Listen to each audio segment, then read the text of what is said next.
और आपका आज स्वागत जो वीडियो हम लेकर आए उसका टाइटल है श्री धीरेन्द्र कृष्ण शास्त्री जी भागेश्वर धाम और पूज्य महाराज जी के बीच क्या वार्तालाप हुई। तो चलिए देखते हैं इस वीडियो में, लेकिन उससे पहले इस वीडियो से चैनल का ओरिजिनल लिंक आपको हमारी वीडियो के डिस्क्रिप्शन मिल जाएगा। सब्सक्राइब के लाइक के शेयर को फॉलो करेंगे चैनल को, उसके अलावा लोग जहाँ का लिंक स्ट्रॉन्ग लिंक भी हमारी वीडियो के डिस्क्रिप्शन मिल जाएगा। सब्सक्राइब के लाइक के शेयर को फॉलो करें। चलिए देख लेते हैं ये वीडियो।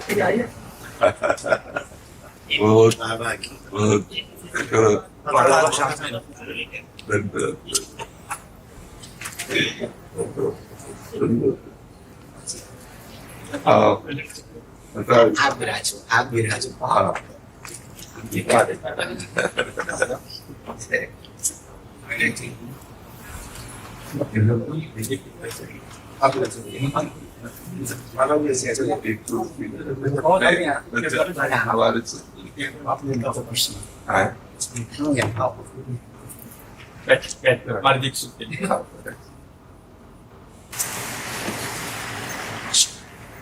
सबको दुपट्टा सी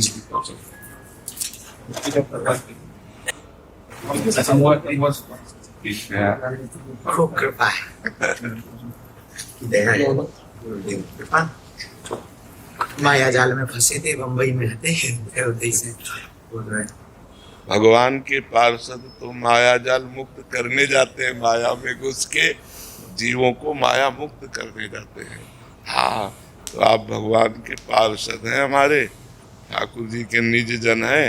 जहाँ जाए वहाँ भगवान नाम भगवत गुण महिमा की गर्जना करें तो उससे माया भाग जाती है। भगवान के नाम गुण में अपार सामर्थ्य है। जो भगवान के नाम और गुणों का आश्रय ले लिया वो पार हो गया, अन्यथा कोई ज्ञान विज्ञान इस दुरंत माया से पार कर सके असंभव है। ज्ञानिनाम अपि चेतांसि देवी भगवती सा बलादा कृष्ण मोहाय महामाया प्रेक्षति। जो ज्ञानिन कर चित अपरही बरियाई विमोह बस करही। अगर छूट सकता है जीव तो भगवान के नाम गुण लीला धाम का आश्रय लेकर उन्हीं के सहारे से ये माया भगवान की दासी है, मार्ग दे देती, निकल जाओ। और जहाँ थोड़ा सा अहम हुआ तो प्रश्नवाचक चिन्ह लगा देती है। तो आप लोग तो भगवत पार्षद हैं, माया में नहीं फंसे थे। माया में फंसने वालों के बीच में जाके उनको मुक्त करते हैं, जाकर भगवान का यश सुनाते हैं। भगवान के यश में इतनी सामर्थ्य है कि केवल भगवत यश श्रवण मात्र से भगवत प्राप्ति। धुंधकारी किंचन मात्र भी कोई सत्कर्म नहीं किए था, केवल भगवत लीला गुणानुवाद श्रवण मात्र से भगवत प्राप्ति हो गई। ब्राह्मण पत्नियां, जबकि ब्राह्मण जन सब सांगोपांग सत्क्रियाओं से युक्त थे, लेकिन ब्राह्मण पत्नियों को जो लाभ मिला वो केवल भगवत कथा अनुराग से मिला। तो जिनको कानों से भगवत कथा सुनने को मिल गई और जिह्वा से नाम जपने को मिल गया, वे इस दुरंत माया पर विजय प्राप्त कर लेते हैं। अन्यथा दूसरा उपाय नहीं है, दूसरा उपाय नहीं है। क्योंकि अगर जरा भी साधन का अहंकार हुआ, मैं फलाहारी, मैं मौनी, मैं त्यागी, मैं, तो वो मैं भगवत प्राप्ति नहीं होने देगा। और जो मैं का समन करता है वो भगवान का दासत्व करता है। जितना हम भगवान के चरणों में तृणादपि सुनीचेन, जितना हम अपने को नीच समझेंगे उतना ही भगवान महान बनाते चले जाते हैं। तो हम दैन्य भाव से जगत को भगवान का नाम और गुण महिमा का पान कराएं, बहुत हृदय से आशीर्वाद है। हाँ, स्वस्थ शरीर रहो और स्वस्थ बुद्धि रहे, दोनों स्वामी स्थित बुद्धि रहे और स्वस्थ शरीर रहे। और खूब डंके की चोट से भगवान नाम गुणगान करो, बस कोई परास्त नहीं कर सकता, कोई परास्त नहीं। सीम की चाप सके को तासु, बड़ रखवार रमापति दासु। भगवान जिसके रक्षक है उसकी सीमा को भी कोई नहीं छू सकता। तो खूब मस्त रह करके जगत मंगल करो। अपना मंगल तो उनके संबंध से पहले ही हो चुका है, जो हमारा संबंध है उससे हो चुका है। अब जो संबंध को भूले हुए हैं उन्हें केवल जागृत करना है। सब चीज भगवत स्वरूप है, ये बात समझ में आ जाए उनकी कि हम प्रभु के जन हैं, बस इसी में आनंद की अनुभूति हो जाए। तो यही जागृत करो और खूब कर रहे हो, मस्त रहे एकदम। अभी वृंदावन में कई दिन रुकेंगे? कल तक है बाबा, एक छोटा सा क्रम है वो पद यात्रा को तो उनके क्रम में कल की बैठक है तो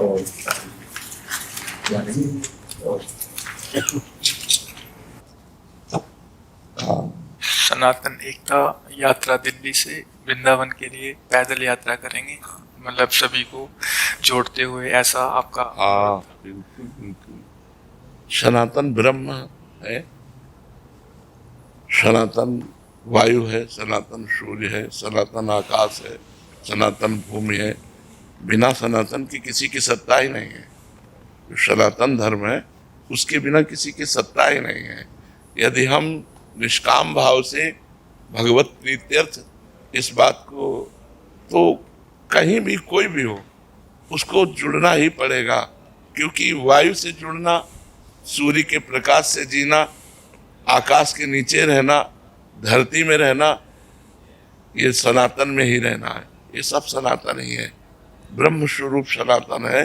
सनातन कोई किसी व्यक्ति के द्वारा स्थापित किया ही नहीं, ये स्वयंभू है। जैसे वेद स्वयंभू है तो वेद भी सनातन है, ब्रह्म भी सनातन है। ऐसे हमारा जो सनातन धर्म है ये स्वयंभू है, ये किसी का प्रकट किया हुआ नहीं है। वेद जैसे स्वयंभू तैसे सनातन स्वयंभू। और भगवान जैसे आपके अंदर भावना प्रकट की है ना, ये भगवान के द्वारा प्रकट की हुई भावना होती है, जो संसार के भूले हुए प्राणियों को भगवत धर्म में स्थित करे, परम प्रीतिमय जीवन व्यतीत करने के लिए प्रेरित करे। खूब महामंगल में ऐसे आनंद विनोद भगवान के नाम गुण लीला से बरसाइए, स्वयं डूबिए और औरों को डुबाइए। खूब मंगल में क्या हृदय से हम सहायक कर सकते हैं बताइए। बस बीमार शरीर है इसलिए हृदय से केवल बात कर सकते हैं। ये तो सब लीला है, कोई बीमार शरीर नहीं, आपकी लीला है। हम भी ऐसी कहते रहते हमारा भी बुढ़ापे का शरीर है। लोग हमसे पूछते हैं कि काय को बाबा झूठ बोले, तभी दाढ़ी मुझ पक्की नहीं भाई। हम कह देते नहीं, पिछली उम्र में लाके बता। ऐसी आपकी कोई बीमारी नहीं, आपकी तो लीला है। महापुरुष तो भगवत स्वरूप भगवान महापुरुष तो ये सब लीला करते। बस आपके दर्शन हो गए, खूब आनंद हो। और आप तो यात्रा में ही, आप ही के कारण तो होता रही। आप सब महापुरुषों की लीला से हमारे दादा गुरु जी निर्मोही अखाड़ा के शब्द, उनको हनुमान जी का दरबार साक्षात। अंतिम समय में हमें ये पोटली दे गए संपत्ति की, इसी पोटली के दम पर हम आप तक आ पाए, संतों तक कृपा महापुरुष। बस आप महापुरुषों की कृपा बनी, मति ठीक बनी। हाँ बस खास बात, बिल्कुल बिल्कुल। अभी एक नया कर्म लिया, प्रसन्नता है मन में, बहुत आह्लाद है, जिसके लिए मैं हनुमान जी ने चुना है। ये तो आपकी लीला है, आप ऐसा मत कहो बीमार सके। जी जैसे आपके हृदय में भगवत प्रेरणा से ऐसे मनोरथ हो रहे हैं जो कि गुरुजनों की कृपा से ही संभव है, तो इसमें सावधानी क्या रखनी पड़ती है? मतलब जैसे जो ये कार्य वही करवाते हैं, बट हमारी तरफ से एक, अगर ये अपनी तरफ से सावधानी रखेंगे तो ये बच्चा कहाँ होंगे? बच्चा तो अपने उल्कन में चलता, सावधानी तो माता पिता करते हैं। करो सदा तिनके रखवारी, जिम बालक राखे मातारी। माँ बच्चे को कैसे चलाती, जब चलाना सिखाती ऐसे चलाती। तो ये ज्ञानी थोड़ी है, ये तो भगवान के प्रिय भक्त है, दास है, भगवान के शरणागत है। तो ऐसे भगवान चलाते हैं।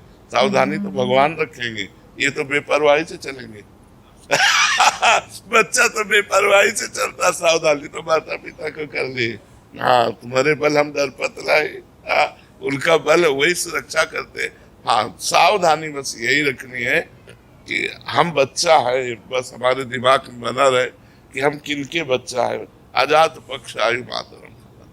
जैसे छोटे बच्चे के पंख नहीं निकले, वो केवल माँ की चोट से लाया हुआ आहार से का ही भरोसा रखता है, ऐसे हम केवल कृपा पात्र जन हैं।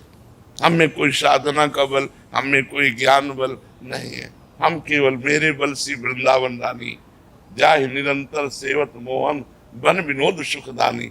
जिनकी चरण कृपा ते पाई, कुंज केली रस सानी, जैसे रूप लाल हित हाथ बिकानी, निधि पाई मनमानी, मेरे बल से वृंदावन रानी। प्रिया प्रीतम के बल से ही हम लोग बलवान हैं, प्रभु ही हमारा बल है। तो हम तो उन्मत्त होकर चलते हैं उनके चिंतन में। सावधानी प्रभु को रखनी है, सावधानी हम थोड़ी, हम कोई चतुर शिरोमणि थोड़ी है। चतुर शिरोमणि तो आप है, आपको देखना है कि मेरा पग कहाँ पड़ रहा है। हम तो आपकी मस्ती में चल रहे हैं, आप हमें संभालिए। भगवान ऐसे भक्तों को दुलार करते हुए चलाते हैं, उनका किसी भी तरह से कहीं भी कोई अहित नहीं कर सकता। जो भक्त के सामने जो प्रतिकूलताएं आती हैं महाराज जी, उसमें हमें कैसे?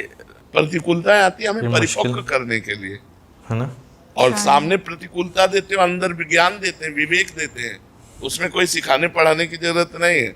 सामने प्रतिकूलता रूपी प्रश्न आया, तुरंत उत्तर अनुकूलता का, उसको कैसे प्रतिकूलता को अनुकूलता में बदलना है, यही भक्तों में विवेक होता है। भारी से भारी प्रतिकूलता को भी भगवान का कृपा प्रसाद मान करके और वो उसे चीरते हुए चले जाते हैं। भगवत बल होता है, भगवत बल होता है। तो जब भगवान का चिंतन होता है ना, कोई भी प्रतिकूलता नहीं रहती, सब प्रतिकूलता अनुकूलता हो जाती है। हमें किडनी ने जितनी अनुकूलता दी, उतनी अनुकूलता किसी साधना ने नहीं दी। काशी में भी 20-22 वर्ष की साधना की, वो अनुकूलता नहीं दी। और जब किडनी फेल हुई, तब वास्तविक शरणागति का बोध हुआ कि आज शरणागति क्या होती। तब ऐसे वास्तविक हाथ उठ गए कि अब तो किसी योग्य नहीं रहा, मरा लाडली, अब बस केवल बल आप हो। बस वहीं से बात बन गई।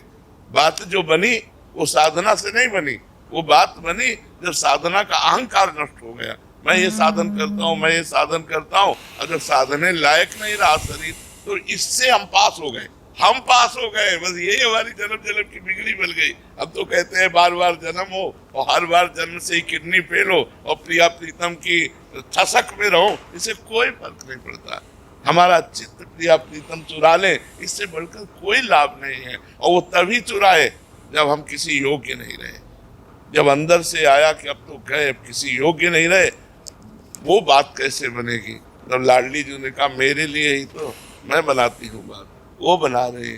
जैसे स्थिति देखो तो बहुत ही गंभीर और कष्टप्रद है। और रात्रि के 1 बजे से शुरू होती है दिनचर्या, 9 बजे विश्राम होता है। बस एक स्वस्थ शरीर से भी कठिन दिनचर्या श्री जी चला रही। बहुत कृपा कर रही, बहुत कृपा। तो हम लोगों को सावधान थोड़ी है ना, सावधान तो प्रभु को रहना है कि हम बच्चे कहीं इधर उधर ना हो जाए। आपकी माया कहीं कोई प्रश्नवाचक चिन्ह हमारे चरित्र में न खड़ा कर दे, हमारे दासता में न खड़ा कर दे। ये हमें रखना है। हमें बेपरवाही है, तुम्हारे बल हम डर पतना है।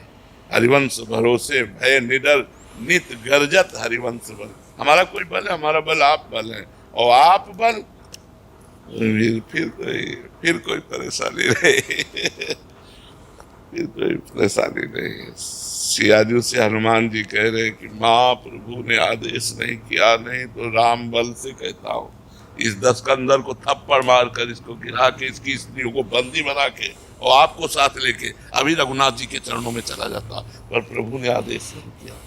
भगवान का बल कितना बड़ा है कि अंगद जैसों को ऐसे ऐसे ऐसे खिला दे, लेकिन राम प्रताप सुमिर पर भगवान का प्रताप सुमिर करके पैर रख दिया, रावण की सभा में कोई हिलाने वाला नहीं। इतनी बड़ी बात कोई दास नहीं बोल सकता जितना अंगद बोले कि प्रभु वापस चले जाएंगे, सिया जी को हार जाएंगे, तुम उठाओ। ये सिया जी के हारने को वापस जाने का अधिकार केवल रघुनाथ जी बोल सकते थे, लेकिन स्वामी के बल पर हिला नहीं सका कोई। तो हम उनके दास हैं। राम प्रताप सुमिर पर रूपा, भगवान का प्रताप, भगवान का बल हर समय हमारे साथ है। जी आप कहते हैं कि गले तक तलवार आएगी, वो तो गले का हार बन जाए। हाँ, जो भगवान के भक्त हैं, हिम्मत तो इतनी रखनी पड़ेगी कि आएगी। आती है, बड़े बड़े भक्तों के जीवन में आती है। बस वो आकर के वो तलवार नहीं रह जाती, वो हार बन जाती है। पर भरोसा दृढ़ होना चाहिए। बस भरोसा दृढ़ हो गया, फिर बेपरवाह, फिर तो आंख मूंद कर चलो, वो अपने आप संभालते हुए चलेंगे। ठीक है।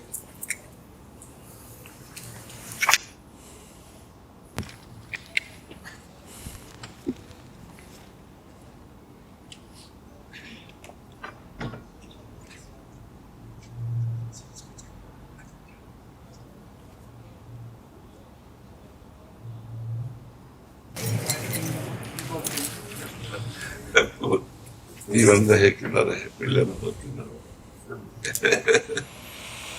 हमारे दादा गुरुजी को हमारे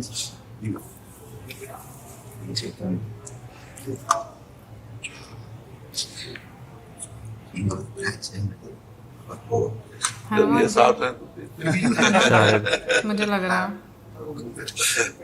बाला का दर्शन है हमारे बागेश्वर बाला को। हम महाराज जी की जब भी वीडियोस देखते हैं हमेशा बहुत अच्छा लगता है और कुछ ना कुछ समझने का मौका मिलता है। और जैसे आज की वीडियो में इन्होंने बात की कि जो इंसान के अंदर मैं होती है वो वाकई में उसको मैं कहूँगी कि तबाह बर्बाद कर देती है। वो शायद अपेरेंटली उसको नज़र नहीं आता, लेकिन वो एक ऐसी दीमक होती है ना जो आपका सब कुछ ख़त्म कर देती है और आपको पता भी नहीं चलता। और जब आपके हाथ में कुछ नहीं रहता तब आपको जो है वो इस चीज़ का एहसास होता यार है। जो मोह माया है ना वो किसी भी टाइप की हो ना, वो आपका जो है ना वो काम जो है वो ज़रूर ख़राब करती है। बेशक वो आप क्योंकि बीच में मटेरियल चीज़ों की भी जो है वो बात हो रही थी और साथ में जो संसार में चीज़ें चल रही हैं उसको रिलेटेड भी जो है बात हो रही थी। तो मेरा ख्याल है कोई भी चीज़ हो ना उससे अगर आप बैलेंस ना रख पाएँ तो वो आपकी ज़िंदगी में ना बहुत सारी खराबियाँ जो है वो लेकर आता है और फिर उन्हें ठीक करने में बहुत टाइम लग जाता है। देखो बीच में जिक्र किया मैं चाहे मटेरियल चीज़ों में हो या फिर मैं स्पिरिचुअल चीज़ों में हो कि भाई मेरी भक्ति मेरा सब कुछ, दोनों में नुकसान आपका है क्योंकि दोनों में आपको कुछ नहीं मिलने वाला। फिर उसके बाद जैसे हम लोगों को सीरियसली मैं ये बात सोचती हूँ कि हमारी खुद के अंदर इतनी कमियाँ होती हैं कि हम लोगों का जो एक यकीन होता है ना वो इतना ज़्यादा नहीं होता कि हाँ भाई जो डिवाइन पावर है वो सब कुछ संभालेगी। अगर हमारा इतना यकीन हो ना तो हमारी सारी चीज़ें जो हैं बहुत सही हो रही हैं। हम मुंह से बोलते ज़रूर हैं लेकिन अंदर जो हमारे हलचल चल रही होती है ना उस चीज़ से हम भाग नहीं सकते। और सच वही होता है जो हम बाकी लोगों से छुपा लेते हैं, लेकिन हम डिवाइन पावर से नहीं वो चीज़ छुपा सकते। अच्छा वैसे कई लोग जो है अभी बात हो रही है ना अपने क्या कुछ लोग जो होते हैं ना वो सच को ना इस तरह तोड़ मटोड़ के जो है ना वो पेश करते हैं कि आपको उनका नैरेटिव जो होता है ना इन चीज़ों के लिहाज से वो ज़्यादा सच जो है वो लगता है। बाकी ये हकीकत ये है कि भाई आप लोगों से झूठ बोल सकते हैं, आप अपने आप से झूठ बोल सकते हैं, लेकिन नहीं, आप अपने आप से कभी झूठ नहीं बोल सकते। नहीं अपने आप से झूठ मतलब पता क्या बोलना, यानी कि आपको पता है कि भाई सच क्या है लेकिन झूठ बोलकर अपने आप को तसल्लियाँ देना, लेकिन उस तसल्ली में भी आप अपने आप को झूठ बोल रहे होते हैं। और मेरा मानना यह है कि इंसान हर किसी से झूठ बोल सकता है सिवाय अपने आप की, क्योंकि जब हम झूठ बोल रहे होते हैं ना कहीं एक अंदर से पंच जरूर मिलता है कि भाई तू तसल्ली दे गया अपने आप को। मुझे ऐसा लगता है। मैं ये आपको जो है ना क्योंकि आपको इस तरह फील होता है ठीक है ना, लेकिन मेजॉरिटी लोग जो होते हैं ना उन्हें नहीं फील होता, जिनके ज़मीर सोए हुए हैं। बिल्कुल क्योंकि दुनिया में इतना कोई जगह नहीं हुआ। दुनिया में आपको ना रंग बिरंगे जो है ना वो इंसान जो है वो नज़र आते हैं। बहुत सारे लोग ऐसे होते हैं जो गलतियाँ करते हैं, उन्हें रियलाइज़ होता है कि उन्होंने गलत किया है, और कई लोग ऐसे होते हैं गलतियां करके आगे से टेढ़े होते हैं कि भाई हम जो है हमने तो बिल्कुल सही किया, हमने तो कुछ गलत जो है वो किया नहीं है। तो मेरा ख्याल है कि वहाँ पे फिर मैं आ जाती है कि मैं ही सबसे ज़्यादा महान हूँ। तो जहाँ पे मैं आ जाती है वहाँ पे फिर काम हमेशा ख़राब ही होते हैं। और बस यही मुझे लगता है कि दुआ करनी चाहिए कि हम्बल इंसान रहे, बस मुझे लगता है कि इसके अलावा क्योंकि उसमें आपका भी सुकून है, भी नहीं उसी में आपका सुकून है और चीज़ें भी आपको समझ में आती हैं। यही बेहतर कि हम्बल रहो और चीज़ों को समझो और जो आपको सही लगता है अपने लिए वो करो, सोच समझ कर, मतलब कॉन्शियस होकर इंसान को कोशिश करनी चाहिए हर पहलू को मद्देनजर रखकर। बाकी कमेंट सेक्शन में आप जरूर बताइए कि आपको कैसा लगा। मिलेंगे नेक्स्ट वीडियो में। सब्सक्राइब करना मत भूलना। Good bye.